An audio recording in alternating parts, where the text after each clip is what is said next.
اعمل ايه لو حد من اهلي سام؟ هو احنا لينا الحق ان احنا نقطع مع اهالينا؟ هو احنا طبعا لينا كامل الحق ان احنا نقطع علاقتنا مع احد افراد اهالينا لو احنا بقينا متاكدين ان تصرفاته مضطربه وغير سويه. ليه بقى؟ لان انت في الاول هتقعد تقول لي صله الرحم. اللي احنا لازم نفهمه ان اي حد من الاهل ايا كان اب اخ ام وات ايفر هو في الاخر بني ادم. يعني ممكن يسيبه اضطراب عقلي يخليه شخص خطر جدا على نفسه واخرين، او ممكن يكون هو شخص ممكن بلا اخلاق.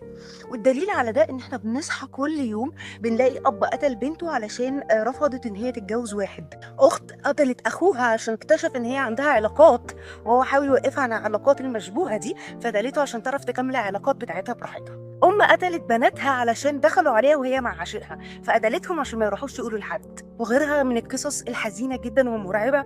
ولو محتاجين تسمعوا اكتر افتحوا البرنامج بتاع سامح سند وانتم مش هتصدقوا اللي هتسمعوه. ما انا ابقى عارف ان عندي احد افراد العيله سلوكياته بدات تبقى مريبه، انا عندي كامل الحق ان انا اقطع معاه. ولو اتعرض لي انا ليا الحق ان انا اروح وابلغ عنه عشان احمي نفسي، ولو ظروفي تسمح لي ابعد عن البيت خالص علشان اقدر احمي نفسي ايا كان الثمن.